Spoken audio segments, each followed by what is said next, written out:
ঢাকা বিশ্ববিদ্যালয়ের রোকেয়া হলের ছাত্রীরা নিজেদের রাজাকার বলায় তাদের চেতনা নিয়ে প্রশ্ন তুলেছেন প্রধানমন্ত্রী শেখ হাসিনা।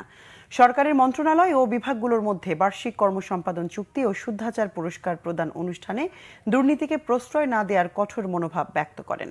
প্রধানমন্ত্রী বলেন, যারাই দুর্নীতি অনিয়ম করবে তাদের বিরুদ্ধেই ব্যবস্থা নেওয়া হবে। এ নিয়ে সরকারের বদনাম হলেও ভাবছেন না তিনি। রিপোর্ট সৈয়দ আব্দুল মুহিতের। সরকারি কর্মকাণ্ডে স্বচ্ছতা, দায়বদ্ধতা ও সম্পদের যথাযথ ব্যবহার নিশ্চিত করতে 2014-15 অর্থবছরে শুরু হয় বার্ষিক কর্মসম্পাদন চুক্তি বা এপিএ।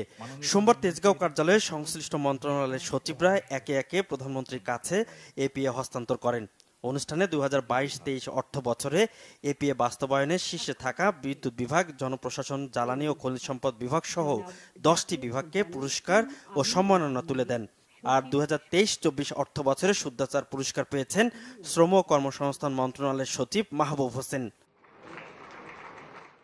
প্রধানমন্ত্রী তার ভাষণে মন্ত্রণালয়গুলোতে দায়িত্ব যথাযথভাবে পালন হচ্ছে কিনা তা নজরদারি জোরদারে তাগিদ দেন।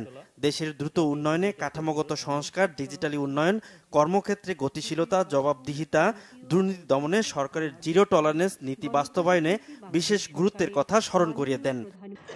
অনেক সময় এখন আমরা দুর্নীতি জিরো টলারেন্স ঘোষণা করেছি। দুর্নীতি ধরতে গেলে আমাদের সরকারের উপর দায় চাপিয়ে দেওয়া হয়। আমি এটা বিশ্বাস করি না। দুর্নীতি খুব কম লোকই করে, কিন্তু তার বদনামটা হয় খুব বেশি। এই কারণেই যাতে যারাই দুর্নীতির সাথে জড়িত থাকবে তাদের ভিতরে যথাযথ ব্যবস্থা নেওয়া হবে। ওই সরকারে কি বদনাম হবে না হবে সেটা আমি কেয়ার করি না, কিন্তু আমি সমাজটাকে আরও শুদ্ধ করে দেশের মানুষের কল্যাণে কাজ করার সুযোগ যাতে সৃষ্টি হয় সেই ব্যবস্থাটাই নিতে চাই। সরকার প্রধান বলেন, মুক্তিযুদ্ধের চেতনার লক্ষ্য বাস্তবায়নে সরকার সচেষ্ট। কোটা বিরোধী আন্দোলনের নামে রাজাকারের স্লোগানে ক্ষোভ জানান।